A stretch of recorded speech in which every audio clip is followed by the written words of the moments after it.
William and Ellen Craft had one of the best known slave escapes in American history.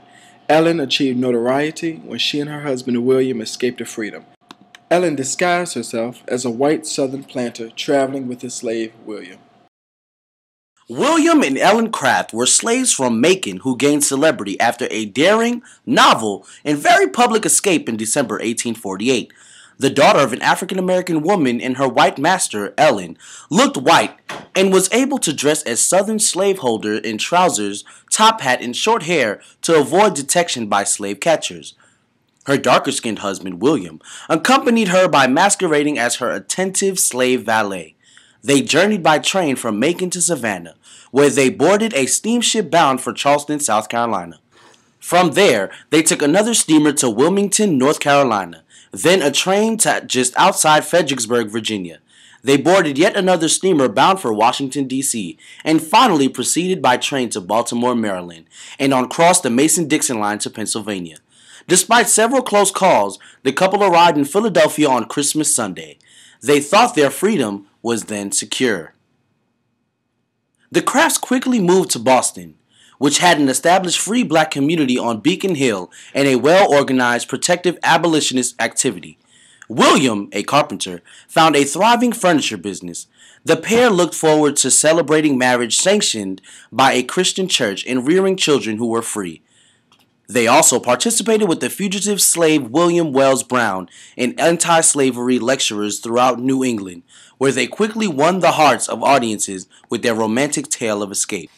In 1850, however, Congress disturbed their peace by ratifying the Fugitive Slave Act, which made it a crime for residents of free states to harbor or aid fugitive slaves like the Crafts. The act also handsomely rewarded officers of the law for assisting slave owners by apprehending their fugitive property and sending them back to slavery. The ink had barely dried on this new bill when the two bounty hunters named Willis Hughes and John Knight traveled north from Macon to return to the Crafts to slavery by persuasion or by force. They met with the resistance and harassments from black and white Bostonians who moved the couple around the city to elude their detection and recaptured. Defeated, Hughes and Knight soon returned to Georgia. The Crafts no longer felt safe, however, even in the northern states. In December 1850, just 2 years after they had fled slavery, they sailed into calmer waters in Liverpool, England. The Crafts attended the Ockram School in Surrey for 3 years before settling in West London to raise a bustling family of 5 children: Charles Estling Phillips, William, Brougham, Alfred, and Ellen. They continued as public figures in the abolitionist movement by lecturing in England and Scotland and publishing their narrative, Running 1,000 Miles for Freedom, in 1860. While the title page attributes sole authorship of their memoir to William, scholarship in the 21st century has revisited Ellen's involvement in writing and shaping their story. Several scholars consider Ellen's appearances with William at anti-slavery lectures as evidence of the memoir's collaborative roots, in addition to testimonies of Ellen's assertiveness that were provided by abolitionist friends during the postbellum years. In June 1851, they staged a demonstration against American slavery at London's Great Exhibition, one of the most memorable and influential spectacles of the 19th century. They strolled through the American section arm in arm with white abolitionist friends to demonstrate the irony of encountering more racial tolerance in England, a country that had banned slavery from its Caribbean colonies by 1838.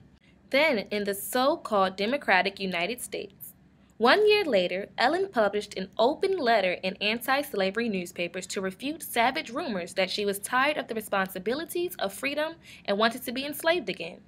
When visitors to England from the southern United States began to spread rumors that Ellen desired to return to the security of her home in Georgia, she issued what became a famous disclaimer: "I had much rather starve in England, a free woman, than to be a slave for the best man that has ever breathed upon the American continent."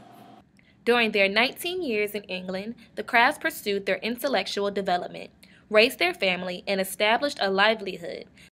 They followed such various pursuits as teaching, running a boarding house, and William created commercial and mercantile agreements in West Africa. After reunions in Boston, the couple returned to Georgia in 1870. They settled outside of Savannah and Bryan County, where they raised money from Northern publishers and anti-slavery friends to purchase 1,800 acres of land. They then launched the Woodville Cooperative Farm School in 1873 for the education and employment of newly freed slaves. Scandal erupted in 1876 when some of William's bankers accused him of personally using funds intended for charitable purposes. He sued for libel to clear his name in Boston's court, but in 1878 lost the case along with many longtime allies. Soon after, the school at Woodville closed from lack of funding. William struggled to maintain the farm in the face of increased debt, plummeting cotton prices, and increased anti-black violence and legal oppression. In 1890, the Crafts moved to Charleston to live with their daughter's family. Ellen died in 1891. William died in 1900. In 1996, Ellen was inducted into the Georgia Women of Achievement. William and Ellen Craft will always be remembered for their courageousness and their determination to improve the lives of African Americans.